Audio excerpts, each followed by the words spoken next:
President and founder of the Woodson Institute, a frequent guest on the show and a very wise man, and we're proud to have him tonight. Mr. Woodson, thanks very much for coming on. You're watching this story unfold. You've been in and around higher education all of your life. What's the takeaway for you? What does this tell you about where we are? I really think it amounts to child neglect and child abuse. We are raising children in an entitlement mentality, an environment where they feel entitled, and so do parents. One of the most important books that I've read about this, and I commend to your viewers, is Richard Watts's book, Fables of Fortune, What Rich People Have That You Don't Want. And the sequel to that is Entitlemania, where he talks about the entitlement mentality. The very fact that we are exempting these children from the opportunity to be agents of their own uplift. And as a consequence, places like Palo Alto have a suicide rate that is 6 times the national average among teenagers.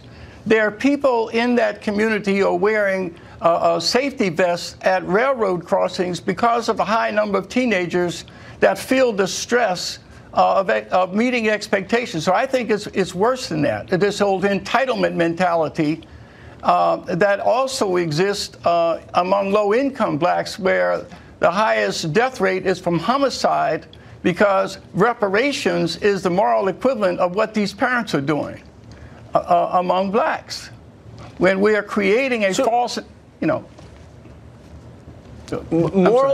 reparations is the moral equivalent of what we're doing. But reparations is, as you know, a resurgent idea on the left. It's suddenly popular. At least one presidential candidate, but 2, I think, Kamala Harris and Elizabeth Warren, are now calling for reparations. Is that good or bad? It's the most ridiculous proposal that I ever heard. First of all, it's important to deconstruct it a little bit. Reparations, the question is who pays and who gets paid.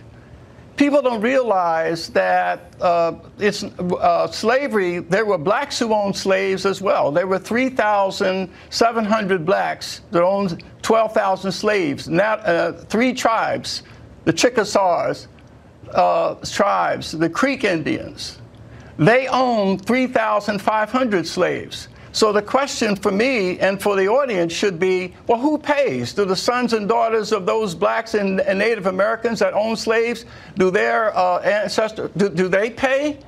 And so it's a little more complicated than people are making. What about the whites who came here after slavery?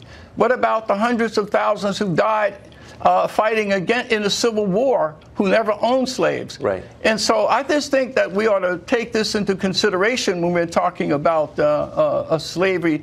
It's also providing exemption from personal responsibility. With all of the problems that Black America has, for someone to say that the answers to those challenges are external. Let's just say we accept the premise that reparations should be paid. What problem does it solve? If whites paid blacks money on Monday and we come back 2 weeks later, what would be the impact on black crime? What would be the impact of drug addiction, about the high dropout rate?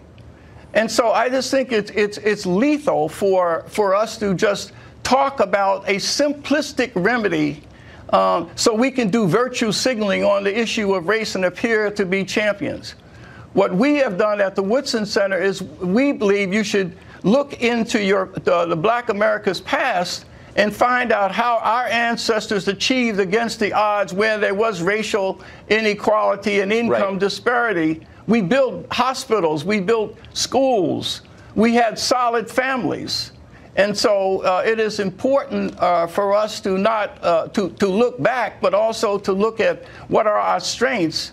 And frankly, Tucker, I'm going to say I think Black America needs to abandon complaining about what happened in the past and begin to address the enemy within. That's the challenge we face today. And we won't do that as long as we're looking to the people we say who are our enemies to be our liberators. Right. It's just ridiculous. Robert Woodson, thank you for that. I appreciate it. Thank you.